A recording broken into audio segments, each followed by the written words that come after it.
বিশ্ব ফুটবলের দুই শক্তিশালী পরাশক্তি মুখোমুখি হতে যাচ্ছে এক মহারণে। একদিকে ইউরোপের টেকনিক্যাল ফুটবলের প্রতীক স্পেন ন্যাশনাল ফুটবল টিম, অন্যদিকে বিশ্ব চ্যাম্পিয়নদের আত্মবিশ্বাসে উজ্জ্বল আর্জেন্টিনা ন্যাশনাল ফুটবল টিম। আসন্ন এই গুরুত্বপূর্ণ ম্যাচ ঘিরে ইতিমধ্যেই ফুটবল বিশ্বে উত্তেজনার পারদ চড়ে গেছে। কোটি কোটি সমর্থকের চোখ এখন এই ম্যাচের দিকেই। তবে শুধু আক্রমণ ভাগ বা ডিফেন্স নয়, এই ম্যাচের ভাগ্য নির্ধারণ করতে পারে একটি জায়গা, আর সেটি হলো মিডফিল্ড। কারণ আধুনিক ফুটবলে মাঝমাঠ দখল মানেই ম্যাচের নিয়ন্ত্রণ নিজেদের হাতে নেওয়া।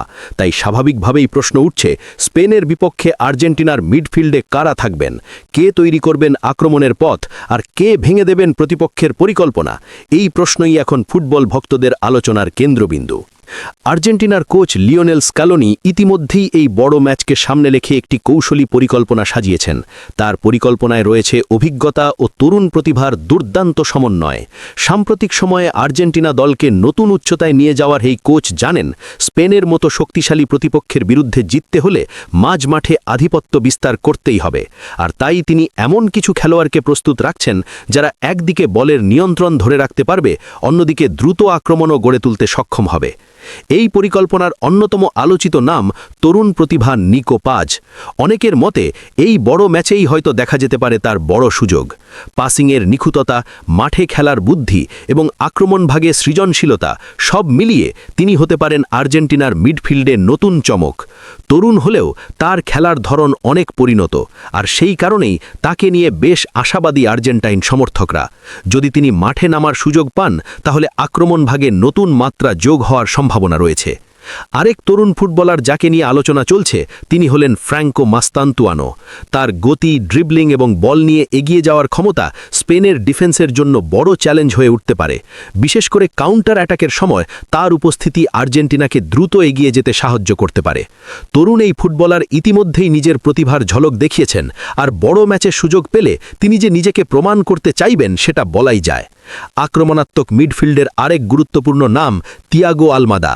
তার দূরপাল্লার শক্তিশালী শট, সুযোগ তৈরি করার দক্ষতা এবং দ্রুত সিদ্ধান্ত নেওয়ার ক্ষমতা আর্জেন্টিনার জন্য বড় সম্পদ। প্রতিপক্ষের ডিফেন্স যখন শক্ত হয়ে দাঁড়িয়ে থাকে, তখন দূর থেকে নেওয়া তার শট অনেক সময় ম্যাচের মোড় ঘুরিয়ে দিতে পারে। তাই আক্রমণাত্মক দিক থেকে আলমাদা হতে পারেন বড় অস্ত্র। মিডফিল্ডের কেন্দ্রে নেতৃত্ব দেওয়ার জন্য সবচেয়ে গুরুত্বপূর্ণ নাম এনজো ফার্নান্ডেজ। বল নিয়ন্ত্রণ, নিখুঁত পাসিং এবং পুরো খেলার গতি নিয়ন্ত্রণ করার ক্ষমতা তাকে আর্জেন্টিনার মিডফিল্ডের হৃদয়ে পরিণত করেছে। মাঠে তিনি শুধু নিজের খেলাই খেলেন না, বরং পুরো দলের ছন্দ ঠিক রাখেন। কঠিন মুহূর্তে বল ধরে রেখে খেলার গতি কমানো বা দ্রুত আক্রমণ শুরু করা, সব কিছুতেই তার দক্ষতা অসাধারণ। এছাড়াও আছেন নিরলস পরিশ্রমী মিডফিল্ডার রদ্রিগো দে পল। তার এনার্জি, প্রেসিং এবং মাঠ জুড়ে দৌড়ানো প্রতিপক্ষকে সব সময় চাপের মধ্যে রাখে। ডি পল এমন একজন খেলোয়াড় যিনি আক্রমণ এবং ডিফেন্স দুই জায়গাতেই সমান অবদান রাখেন। স্পেনের মিডফিল্ডের ওপর চাপ তৈরি করতে তার ভূমিকা হতে পারে অত্যন্ত গুরুত্বপূর্ণ। আর বড় ম্যাচের কথা উঠলে যাকে বাদ দেওয়া যায় না, তিনি হলেন অ্যালেক্সিস ম্যাকঅ্যালিস্টার। তার ট্যাকটিক্যাল বুদ্ধিমত্তা, সঠিক সময়ে পাস দেওয়ার ক্ষমতা এবং মাঠে পরিস্থিতি বোঝার দক্ষতা আর্জেন্টিনাকে অনেক সময় কঠিন মুহূর্ত থেকে বের করে এনেছে। মাঝমাঠে তিনি যেন একটি ভারসাম্যের প্রতীক, যেখানে প্রয়োজন সেখানে আক্রমণ তৈরি করেন, আবার প্রয়োজনে ডিফেন্সেও সাহায্য করেন। এই 6 মিডফিল্ডারকে ঘিরেই মূলত গড়ে উঠছে আর্জেন্টিনার সম্ভাব্য মিডফিল্ড পরিকল্পনা। তরুণ প্রতিভা আর অভিজ্ঞ খেলোয়াড়দের এই মিশ্রণ দলকে দিয়েছে এক দুর্দান্ত ভারসাম্য। স্পেনের মতো শক্তিশালী প্রতিপক্ষের বিরুদ্ধে ম্যাচ জিততে হলে এই ভারসাম্যই হতে পারে সবচেয়ে বড় শক্তি। কারণ মাঝমাঠ নিয়ন্ত্রণ করতে পারলে আক্রমণ তৈরি করা সহজ হয়, আবার প্রতিপক্ষের আক্রমণও সহজেই ভেঙে দেওয়া যায়। একই সঙ্গে এই ম্যাচকে অনেকেই দেখছেন ভবিষ্যতের দল গঠনের একটি গুরুত্বপূর্ণ ধাপ হিসেবে। কোচ স্ক্যালোনি নতুন প্রজন্মের ফুটবলারদের সুযোগ দিয়ে ভবিষ্যতের আর্জেন্টিনা দলকে আরও শক্তিশালী করে তুলতে চান। তাই এই ম্যাচ শুধু একটি সাধারণ আন্তর্জাতিক ম্যাচ নয়, এটি ভবিষ্যতের আর্জেন্টিনা দলের একটি পরীক্ষামূলক মঞ্চও বলা যায়। সমর্থকদের আশা, অভিজ্ঞদের নেতৃত্বে তরুণদের বাহসী পারফরমেন্সেই এই ম্যাচে আধিপত্য দেখাতে পারবে আর্জেন্টিনা। বিশেষ করে নতুন প্রজন্মের ফুটবলারদের পারফরমেন্সের দিকে থাকবে সবার চোখ।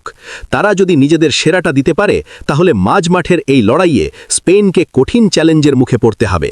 সব মিলিয়ে বলা যায়, এই ম্যাচের আসল যুদ্ধটা হতে যাচ্ছে মাঝমাঠেই। যে দল মিডফিল্ডে আধিপত্য বিস্তার করতে পারবে, তারাই ম্যাচের গতি নিজেদের হাতে নিতে পারবে। আর এখন ফুটবল ভক্তরা অধীর আগ্রহে আগ্রহে অপেক্ষা করছে একটি প্রশ্নের উত্তরের জন্য। শেষ পর্যন্ত কোচ লিওনেল স্ক্যালোনি কোন কম্বিনেশন নিয়ে মাঠে নামবেন, আর সেই সিদ্ধান্তই কি আর্জেন্টিনাকে আনে দেবে আরেকটি বড় জয়?